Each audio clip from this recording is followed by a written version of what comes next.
we're here at TABB Forum's Crypto Connection. We've had a lot of really great discussions about the institutional infrastructure needed for firms to get into the crypto markets. We've talked about mid and back office and accounting and legal and all sorts of really interesting areas. To talk about some of the more interesting trading aspects of institutional crypto markets is Ovidiu Campean. Ovidiu is the head of product from Caspian. Caspian is a sister company to Torah Trading. Ovidiu, thanks for joining us at TABB Forum. Pleasure to be here. So when we look at crypto, certainly there's exchanges all over the place. It trades 24/7 by 365. But what are some of the challenges, when you start looking to try to link into foreign markets and really try to create an EMS or an EMS OMS infrastructure for crypto? The challenges are numerous.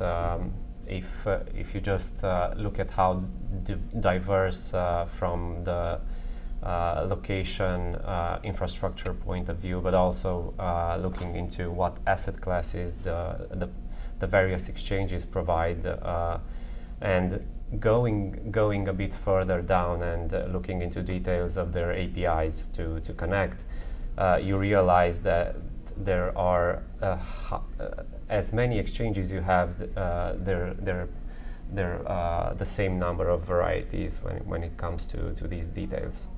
So there's really not a whole lot of standardization. Not at all. Mm-hmm. So it's becoming very challenging for let's say a fund that wants to trade crypto to hook into all these exchanges. It's becoming an IT job that a hedge fund needs to focus on instead of their managing money. Yeah. Exactly. Mm-hmm.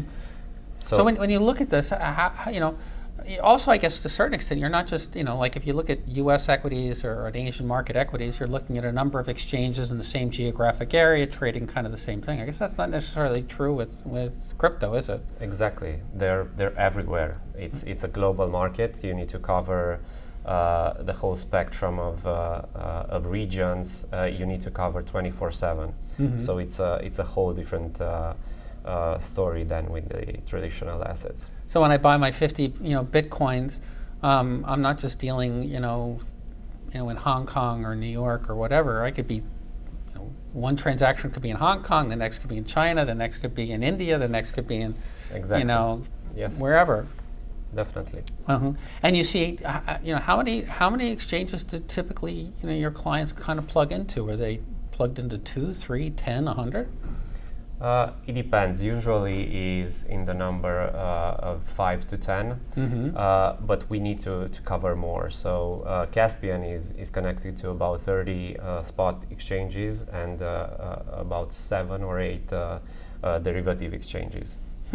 So we're trying to. At the beginning, we had a big goal of getting 100 on the platform, but slowly we realized that. There's a small majority of liquidity is kind of centralized in a small number of players. Exactly. So there wasn't much point to grow the number, but instead focus on stability on the main ones that provide the majority of the liquidity. Mm-hmm. So how does the typical order flow process work? Like in an equity or a traditional market, you've got your portfolio manager saying, I want to get this asset. It goes to a trader. The trader stages the order and then executes it, grabs the data, throws it into their order management system, and it goes into accounting. Is that similar to what happens with crypto, or is it different? The flow is similar. So mm-hmm. you have the same type of personas that deal with the flow. Mm-hmm. There will be different processes going into what sort of analysis you're doing on the market. Okay. Where do you study? Where do you take your information from?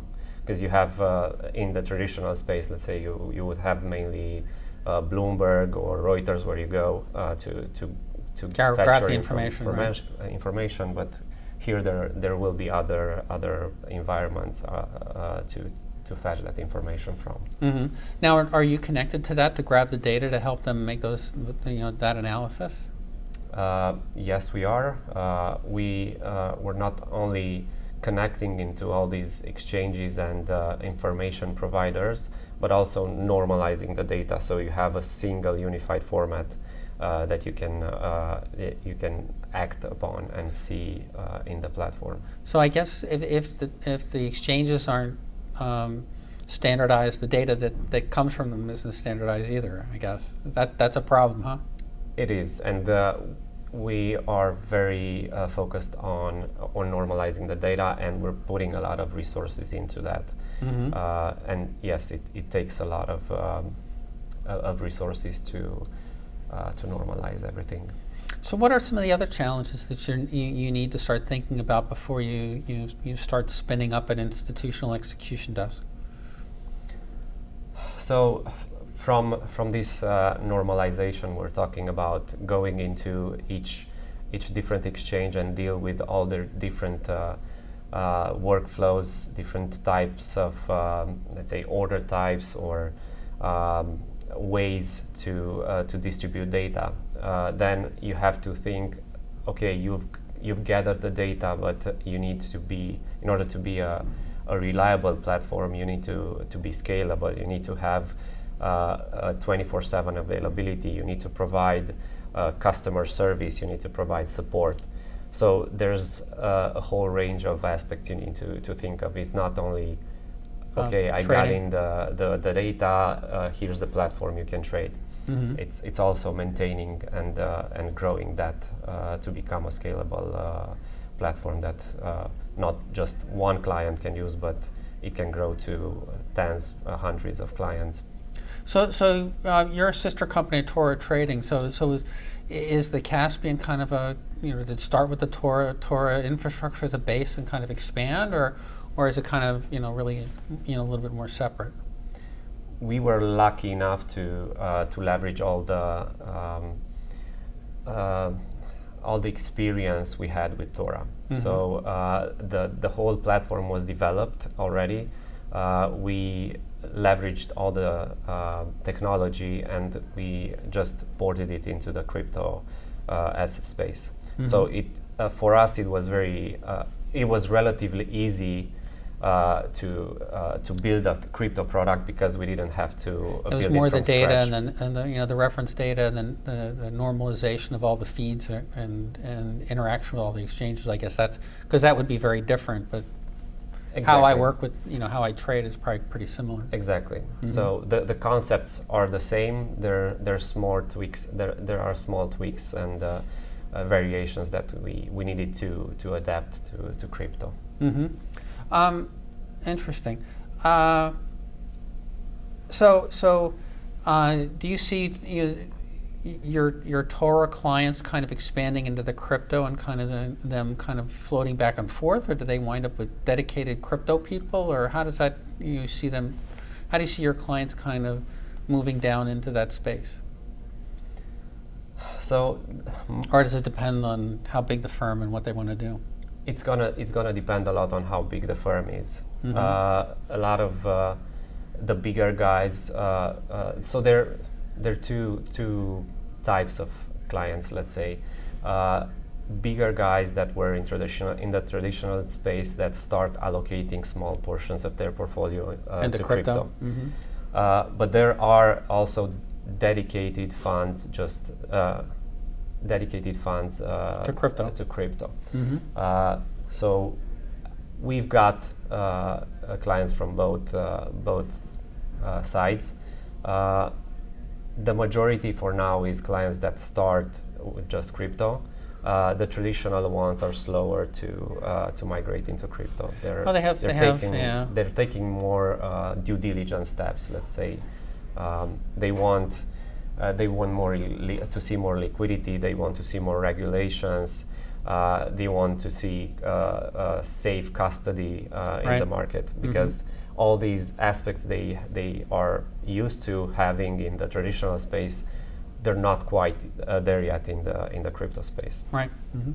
So how do you see this segment developing in the next couple of years? Certainly, there's a lot of interest. We've got 250, 300 folks registered for the event, all really kind of looking into this space.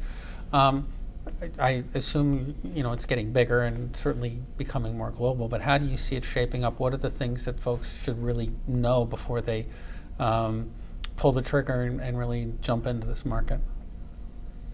I think there's going to be a lot of consolidation at the markets level, at the venues that will provide crypto. A lot of these smaller exchanges will be acquired by bigger ones.